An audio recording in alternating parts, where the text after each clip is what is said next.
10 examples of being on the wrong side of history. Here are 10 cases of ideas or theories that were once widely believed to be the truth, but most definitely ended up on the wrong side of history. Some are moral, some technological, and some philosophical. Through today's modern lens, some of these will appear ridiculous or even repugnant. Yet at the time, in their day, they were deemed fact and perfectly correct and acceptable. Some of them may even give you a rather unsettling sense of deja vu. So let's get right to them. Number 1. Women's suffrage. To quote some prominent male politicians at the turn of the 1900s, quote, "Women will only vote as their husbands tell them to. Giving the vote to radical women will risk the common good and offers absolutely no benefit. More women voting than men will place the government under petticoat rule." End quote. These arguments sound crazy when heard today, but the women's suffrage movement in the United States lasted 71 long years, from the New York Seneca Convention in 1848 all the way to the passage of the United States Constitution's 19th Amendment in 1919, finally giving women the right to vote the same as men. Names like Elizabeth Stanton, Lucretia Mott, and Susan B. Anthony are legendary suffragettes. All that was only 100 years ago, by the way. Number 2. Slavery. U.S. Supreme Court Chief Justice Roger Taney ruled in 1858 that American slaves were, quote, "so far inferior that they had no rights which the white man was bound to respect, and that the Negro might justly and lawfully be reduced to slavery for his own benefit." End quote. The American slaves were emancipated by President Abraham Lincoln during the U.S. Civil War in 1862.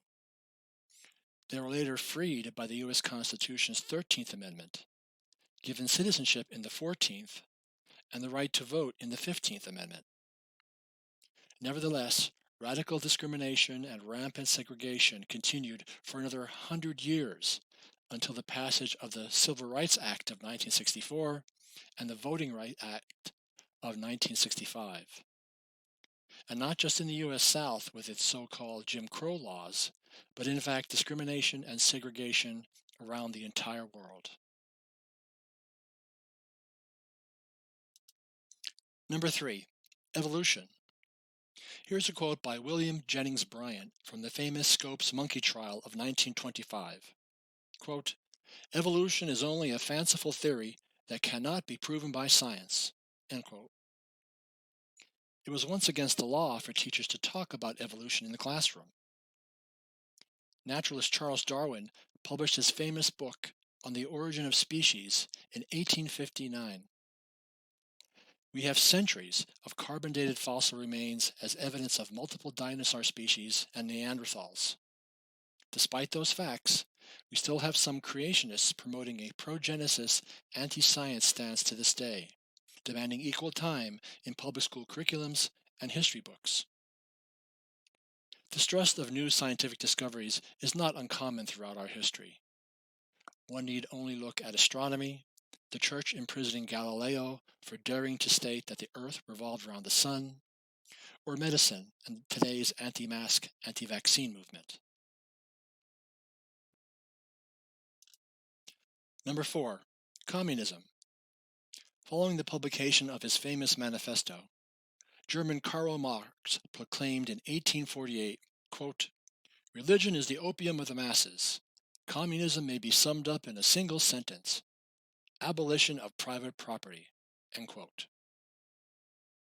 Everything was eventually owned and planned by the totalitarian Communist Party. Religion and human rights were often brutally suppressed. Throughout recent history, whether led by Vladimir Lenin, Joseph Stalin, Mao Zedong, Nikita Khrushchev, or Mikhail Gorbachev, the failure and ultimate collapse of the Berlin Wall in 1989, and the once mighty Soviet Union in 1991 all proves otherwise. Enough said of the past. Today's modern communist nations like China, Cuba, and Vietnam are more free market capitalists than Marxists and are slowly becoming more democratic with each passing decade and new generation of young people. Number 5. The internal combustion engine. Quote, "Why, you're crazy if you think that full contraption will ever displace a good horse." End quote. That was a common refrain heard in the late 1800s when German Carl Benz invented the new motor wagon. Horseless buggies were indeed a curious, noisy, smelly, and expensive novelty. That is, until American Henry Ford invented the automotive assembly line and the cheap, ubiquitous Model T car in 1913. He was able to mass produce cars that the average family could now afford, not just the wealthy. Coal steam engines in trains, ships, factories, and power plants slowly faded away to diesel engines. Drugstores first began selling gasoline in cans, then standalone gas stations appeared like mushrooms across the landscape, and the rest, as they say, is history. Think electric vehicles are our future? Wow, you're crazy if you think that fool contraption will ever replace a good. Number 6. Man-powered flight. Quote, "If God had meant man to fly, he'd have given him wings." End quote. That unattributed quote was often repeated in the late 1800s when man first seriously attempted man-powered flight. But it did not originate from the time of the Wright brothers and Kitty Hawk. It came rather as the challenge that the brilliant inventor and artist Leonardo da Vinci received from his benefactors during the Italian Renaissance in 1485. Leonardo went on to design numerous successful gliders and unsuccessful flying machines. His sketches and models inspired two brothers who owned a bicycle shop in Ohio to build an airplane in 1903 and fly it on a beach in North Carolina. It since inspired other famous aviators, from Amelia Earhart and Howard Hughes to Sir Richard Branson and Elon Musk. Try to imagine a world today without frequent and inexpensive global airline travel. Number 7. A flat Earth. The idea of a spherical planet goes as far back as the Greek philosopher Aristotle, long before the Nordic Vikings and Cristobal Columbus sailed the Earth's oceans to prove it true. Yet despite thousands of images from the Apollo moon missions to the current International Space Station, we still have the Flat Earth Society, started in 1956 by Samuel Sheldon, a member of the British Royal Geographic Society. Seemingly rational people believe in such outlandish conspiracy theories for a variety of reasons, usually to explain random events with some sinister plot, or for a sense of social belonging to like-minded people who think that they alone know the secret truth. Just think of JFK's assassination claims, faked Apollo moon landings, Roswell, New Mexico, and Area 51, or COVID being engineered in China. Apparently, for some conspiracy theorists, even seeing is not believing. Number 8. Rock and roll. Posters and pastors in the 1950s loudly proclaimed, quote, "Rock and roll is the devil's music. Don't buy Negro records. That savage music is undermining the morals of today's youth." End quote. That last part perhaps sounds familiar to current generations. The image of young, integrated, black and white audiences dancing together at concerts shocked social conservatives of the 1950s. Rock and roll was invented by the likes of legendary black American musicians like Chuck Berry and Fats Domino. This, of course, led to Elvis Presley's swiveling hips, John Lennon's Jesus quote, Woodstock's stone hippies, acid rock's big hair bands, hip-hop's poetry to a beat, and on and on. Today, baby boomer grandparents who grew up listening to the Beatles and Rolling Stones now say to their grandkids, "What the heck is that music you're all listening to? Why, back in the day, we had..." Number 9. Immigrants. Here is a blunt and stark quote from the past. Quote, "Those immigrants are dangerous criminals. They're barbaric pagans. Send them all back to where they came from." End quote. Heard that from politicians recently? Try the 1850s, when it was directed at the Irish immigrants coming to America, not Muslims or Asians or Latinos. After the Irish wave came to New York's Ellis Island, and the Italians, Swedes, Germans, Poles, Turks, Greeks, and many more came. We are a global planet with legal boundaries made by humans, not God. Boundaries can and often do shift with each war and generation. Every country has benefited in one way or another from waves of immigration, going as far back as Marco Polo and China in 1295. Yet the us versus them knee-jerk mentality sadly continues to this day, even from those whose own great-grandparents were once struggling immigrants themselves. How quickly we forget.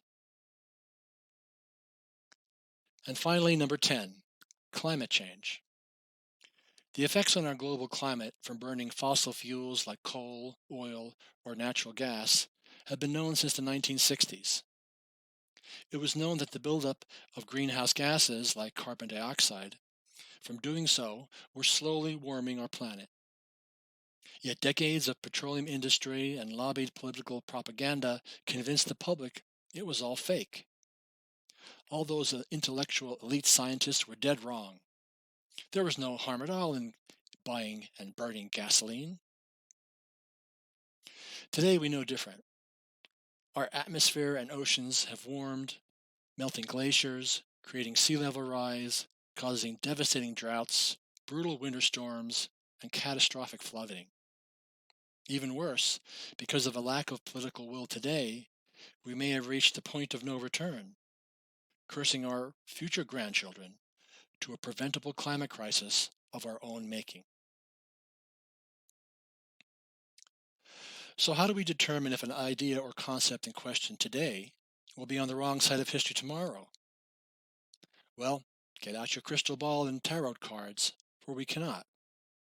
Social or moral issues, for example, are not based on science. Only time will tell, as the old saying goes.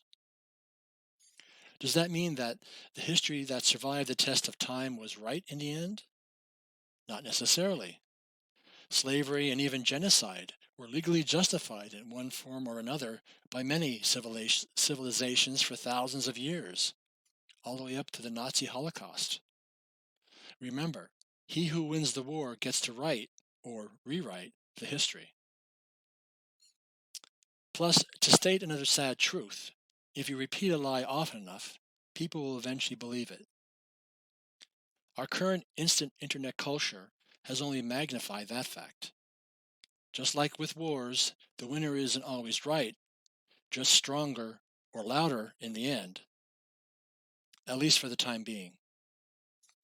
As a modern, rational society, we like to think that logic, science, and morality will win out in the end, don't we?